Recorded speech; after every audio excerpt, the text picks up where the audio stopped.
La résistance au traitement est un enjeu majeur parce qu'on comprend bien que si on n'arrive pas à traiter les cancers, si la cellule résiste au traitement, le cancer va rechuter.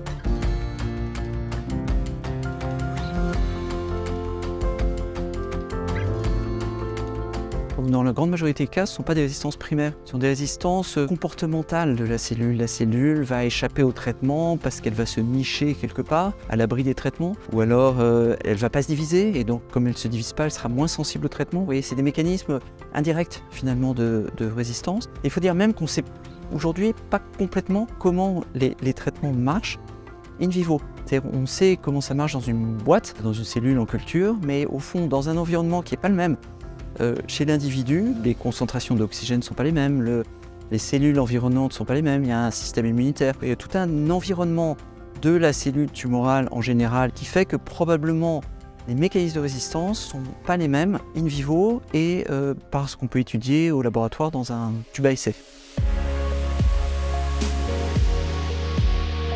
Quand un patient arrive avec une leucémie aiguë, donc un cancer des cellules du sang avec trop de globules blancs dans la moelle osseuse, une infection, pas assez de plaquettes, etc. Dans la très grande majorité des cas, on sait obtenir ces rémissions. C'est-à-dire qu'on va traiter avec des chimiothérapies et les cellules cancéreuses disparaissent dans le sang et dans la moelle osseuse qui contient les cellules du patient. Donc, on a une forme de guérison. Mais en réalité, on sait que si on ne fait rien de plus, le patient va rechuter. Il va rechuter avec une leucémie parce que probablement il y a des cellules qui sont restées dans des niches et ces cellules vont réinitier une maladie qui est en fait je ne veux pas dire une deuxième maladie, mais une rechute, c'est une maladie qui a évolué par rapport à la première fois.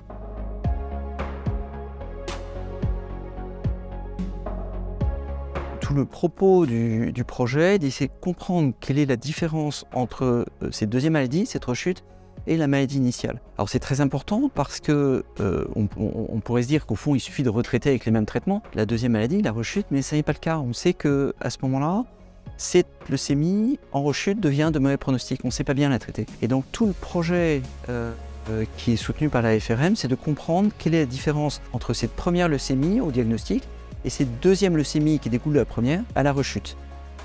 Et donc l'enjeu est tout à fait majeur. Dans des expériences préliminaires, on a pu montrer que quand on reproduisait la maladie du diagnostic et la maladie de la rechute avait des caractéristiques propres, de plus grande agressivité tumorale. C'est-à-dire qu'elle était capable de se greffer plus rapidement, elle était capable de réinitier plus rapidement la maladie.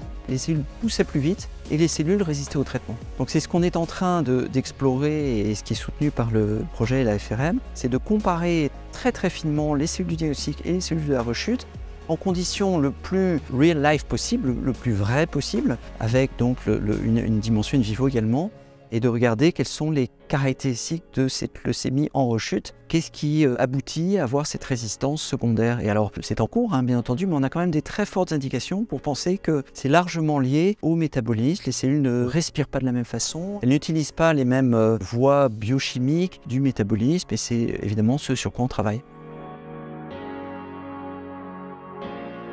Le soutien de la Fondation pour la recherche médicale est essentiel à notre projet parce que la Fondation prend en charge le salaire de la chercheuse qui développe ce projet en pratique, qui fait les expériences, qui mène le projet réellement avec tout le côté artisanal de la démarche expérimentale. Et puis la FRM nous soutient également pour l'achat de tout ce dont on a besoin pour faire les expériences, c'est-à-dire les réactifs, les boîtes de culture, les anticorps, les réactifs de séquence, la démarche de séquençage elle-même. Et donc le soutien de la FRM est tout à fait capital pour ce projet.